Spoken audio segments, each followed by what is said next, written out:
Hi friend, कैसे हैं आप लोग। दोस्तों आर.ओ. 2016 की परीक्षा संपन्न हो चुकी है। दोस्तों उम्मीद करते हैं कि आप सभी लोगों का पेपर अच्छा गया होगा। दोस्तों इस परीक्षा के लिए हमने प्रारंभ में जो रणनीति बनाई थी, पेपर के अवलोकन करने के बाद ये स्पष्ट हो गया है कि पूरा पेपर उसी रणनीति में समाहित था। चाहे जीएस का पेपर हो या समान हिंदी का पेपर हो, जो भी बुक लिस्ट, जो भी अध्ययन सामग्री मैंने बताई थी, पेपर बिल्कुल उसी में समाहित था। इससे बाहर कुछ भी नहीं था।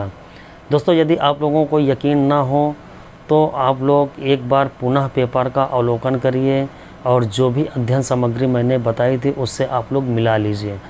दोस्तों मैंने बहुत ही कम अध्ययन सामग्री बताई थी, आप लोगों को सिर्फ उतना ही पढ़ना था, उससे ज़्यादा कुछ पढ़ के जाने की ज़रूरत नहीं थी। दोस्तों समान हिंदी की बात की जाए तो मैंने आप लोगों को सिर्फ 2 ही किताब बताई थी, जिसमें एक मैगजीन थी और एक वासुदेव नंदन जी की बुक थी। मैगजीन में दोस्तों घटनाचक्र पूर्वावलोकन ही सिर्फ पढ़ना था और बुक में आपको वासुदेव नंदन जी की बुक पढ़ना था और इसके अलावा दोस्तों कुछ भी नहीं पढ़ना था। दोस्तों एक आध क्वेश्चन अपवाद स्वरूप छोड़ दिया जाए तो हिंदी का पूरा पेपर इन्हीं 2 बुकों में समाहित था, इससे बाहर कुछ भी नहीं था। दोस्तों जिन लोगों ने मेरी बात पर अमल किया होगा वो लोग आसानी से 55 क्वेश्चन कर लिए होंगे।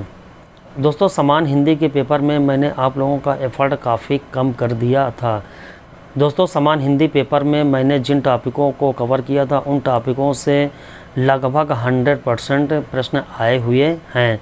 दोस्तों चाहे आप विलोम शब्द देख लीजिए, तत्सम तद्भव देख लीजिए, पर्यायवाची देख लीजिए या विशेषण विशेष से देख लीजिए, दोस्तों इन सभी वीडियो से 100% क्वेश्चन आए थे। दोस्तों एक आध प्रश्न की बात मैं नहीं कर रहा हूं, जैसे एक मीमांसा की पर्यायवाची आई हुई थी जिसे मैंने कवर नहीं कराया था, अदरवाइज सभी कुछ इसी में समाहित था। दोस्तों बीच में बीमार होने की वजह से मैं आप लोगों को वर्तनी शुद्धि अशुद्धि, वाक्य शुद्धि अशुद्धि तथा वाक्यांश के लिए एक शब्द के टॉपिक को कवर नहीं करा पाया था। लेकिन दोस्तों यदि देखा जाए तो ये दोनों टॉपिक जो बुक मैंने आप लोगों को सजेस्ट की थी, सब कुछ उसी में समाहित था। अलग से कुछ पढ़ने की आप लोगों को ज़रूरत नहीं थी। दोस्तों मैंने हिंदी के लिए आप लोगों का काम इतना आसान कर दिया था कि आप लोग लास्ट यदि 1 हफ्ते में भी पेपर को बढ़िया सा पढ़ते तो आप लोग आसानी से 55 क्वेश्चंस कर सकते थे। दोस्तों समान अध्ययन प्रश्न पत्र की बात की जाए तो जो भी अध्ययन सामग्री मैंने बताई थी सब कुछ उसी में समाहित था, उससे बाहर कुछ भी नहीं था। दोस्तों आप लोगों को ज़्यादा से ज़्यादा पेपर रिवाइज़ करना था। जैसा कि मैंने आप लोगों को बताया था कि आप लोगों को अरिहंत का पेपर सॉल्व करना है और दृष्टि के 10 साल का प्री और मेंस का पेपर सॉल्व करना है और प्लस पूर्वावलोकन को सॉल्व करना है। दोस्तों आप लोगों को सिर्फ इतना ही करना था। दोस्तों इसके अलावा यूपी स्पेशल मैंने बताया था, आप लोगों को अर्थ की बताई हुई थी। दोस्तों आप लोगों को सिर्फ इतना ही करना था, इसके अलावा कुछ भी नहीं करना था। दोस्तों रही बात करंट अफेयर्स की, तो दोस्तों करंट अफेयर्स का काम मैंने आप लोगों का काफ़ी हद तक आसान कर दिया था। दोस्तों यदि आप लोग पेपर का अवलोकन करेंगे और मेरे वीडियो से कंपेयर करेंगे तो लगभग 90% क्वेश्चन मेरे वीडियो से आए हुए हैं।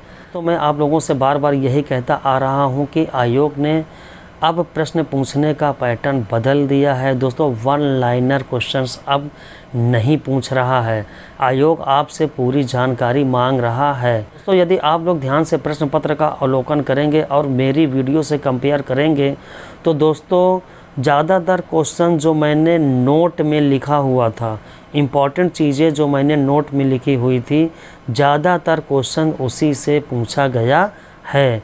दोस्तों इसीलिए मैं कहता हूं कि मैं जितना भी कंटेंट आप लोगों को प्रोवाइड करा रहा हूं, आप लोगों को किसी को भी नहीं छोड़ना है, सभी को ध्यान देना है। दोस्तों आप लोग देखेंगे कि मेरी वीडियो से डायरेक्ट क्वेश्चंस आए हुए हैं। दोस्तों मैंने मात्र 4 से 5 घंटे की वीडियो बनाई हुई थी करंट अफेयर्स की। दोस्तों उसी से लगभग 90% क्वेश्चंस आए हुए हैं। दोस्तों आप लोगों को यदि यकीन ना हो तो आप लोग पेपर उठाइए और मेरी वीडियो देखिए आप लोगों को स्पष्ट हो जाएगा। दोस्तों ये बताने का मतलब ये नहीं है कि मैं गुणगान कर रहा हूँ। दोस्तों मैं आप लोगों को इसलिए बता रहा हूँ कि आयोग ने अब अपने प्रश्न पूछने का तरीका बदल दिया है। इसीलिए दोस्तों आप जो भी टॉपिक पढ़िए उसके सभी महत्वपूर्ण तथ्यों को ध्यान में रखिए। दोस्तों यदि आप लोगों को लाखों की भीड़ से अलग होना है तो आप लोगों को एक्स्ट्रा मेहनत करनी ही होगी। दोस्तों आप लोग देखते होंगे कि किसी भी पेपर में कम से कम 4 से 5 लाख फॉर्म पढ़ते हैं और उसमें से मेंस के लिए सिलेक्ट कितने लोग होते हैं? 10 से 15 हज़ार लोग। दोस्तों 10 से 15 हज़ार के ग्रुप में शामिल होने के लिए आप लोगों को इतना करना ही होगा, इसके अलावा कोई चारा नहीं है। तो इस समय काफ़ी लोगों के मन में मेरिट को लेकर संशय है कि कितनी मेरिट जाएगी। दोस्तों मेरिट के संबंध में मेरा आप लोगों से यही कहना है कि मेरिट 2017 के ही इर्द गिर्द जाएगी। दोस्तों 2017 की ऑफिशियल कट ऑफ की मैंने एक वीडियो बनाई हुई है। दोस्तों 2017 की ऑफिशियल कट ऑफ की वीडियो में मैंने कैटेगरी वाइज अलग अलग मेरिट बताई हुई है।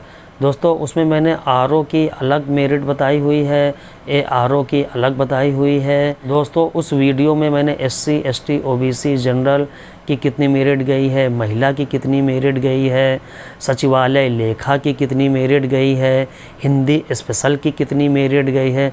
दोस्तों उसमें मैंने संपूर्ण विवरण दिया हुआ है, आप लोग उसी से अपना कंपेयर कर लीजिए। दोस्तों मेरा ये मानना है कि 2017 की मेरिट से ही 2, 4, 5 नंबर इधर उधर हो सकता है, इससे ज़्यादा नहीं होगा। दोस्तों मेरा ये मानना है कि जिन लोगों का 2017 की मेरिट के इर्द गिर्द है वो लोग मेंस की तैयारी शुरू कर दें। और दोस्तों जिन लोगों का पेपर गड़बड़ हो गया है वो लोग निराश ना हो, क्योंकि आपके सामने पीसीएस 2020 की प्रारंभिक परीक्षा जो कि 11 अक्टूबर को होनी है आपके सामने है। दोस्तों आप लोग उस पर कंसंट्रेट करिए अभी। और दोस्तों मेरा ये मानना है कि इसके बाद आरओ एआरओ 2020 की वैकेंसी आ जाएगी। इसलिए दोस्तों आप लोग कंटिन्यू मेहनत करते रहिए, पढ़ते रहिए और निराश बिल्कुल मत होइए। दोस्तों पेपर अच्छा ख़राब होना लाइफ का एक हिस्सा है। दोस्तों कई बार मेरा भी बहुत ही कम नंबरों से मेंस रुका हुआ है। तो दोस्तों ये सब होता रहता है, इसमें बहुत ज़्यादा निराश होने की ज़रूरत नहीं है। लेकिन हाँ दोस्तों आप लोग गंभीरतापूर्वक एनालिसिस करिए कि गलतियाँ हमसे कहाँ हुई हैं। आप लोग अपनी कमियों का पता लगाइए कि कहाँ हमसे बार बार गलती हो रही है या हमसे क्या गलतियां हुई हैं और इसे कैसे दूर किया जा सकता है, इस पर मंथन करिए। दोस्तों मैं आप लोगों से एक बात कहना चाहता हूं कि आप लोग हमेशा पॉजिटिव अप्रोच बनाए रखिए, क्योंकि इससे सकारात्मक ऊर्जा का संचार होता है और इससे आप लोगों को बेनिफिट ही होगा, कोई नुकसान नहीं होगा। तो पीसीएस 2020 की प्रारंभिक परीक्षा के जीएस प्रश्न पत्र के लिए आप लोगों की स्ट्रेटजी वही होनी चाहिए जो आरओ एआरओ जीएस के लिए थी, क्योंकि दोस्तों ये सेम स्ट्रेटजी पीसीएस में भी काम करेगी। दोस्तों प्रारंभिक परीक्षा के लिए चाहे वो पीसीएस का हो या आरओ एआरओ का हो, जो भी बुक लिस्ट मैंने बताई हुई है आप लोगों को सिर्फ उतना ही करना है, इससे ज़्यादा कुछ करने की आवश्यकता नहीं है। दोस्तों एक बार मैं आप लोगों से पुनः कहना चाहता हूं कि मैंने जितनी भी वीडियो अपलोड की हुई हैं आप लोग पीसीएस के लिए उसको ज़रूर देख कर जाइएगा। हिंदी को छोड़ दीजिएगा, क्योंकि हिंदी पीसीएस में नहीं पूछी जाती, हालांकि सीसैट में पूछी जाती है। सीसैट के लिए आप हिंदी की भी वीडियो देख सकते हैं। लेकिन दोस्तों आप लोग करंट अफेयर्स तथा जीएस से संबंधित जितने भी मैंने वीडियो अपलोड की हुई है उसे आप लोग ज़रूर रिवाइज़ करके जाइएगा। दोस्तों आप लोग आरओ एआरओ में उसका महत्व देख चुके हैं, उससे काफ़ी क्वेश्चंस आए हुए हैं। तो दोस्तों जो गलतियां आप लोगों ने आरओ एआरओ में की से आप लोग पीसीएस में दोहराइएगा नहीं। दोस्तों आप लोग करंट अफेयर्स तथा अन्य वीडियो को ज़रूर रिवाइज़ करके जाइएगा। मैं बार बार आप लोगों से ये आग्रह कर रहा हूँ, ये आप लोगों के लिए ही फ़ायदेमंद होगा। तो दोस्तों इन्हीं शब्दों के साथ मैं समाप्त करना चाहता हूँ। आप लोगों को best of luck, all the best, धन्यवाद।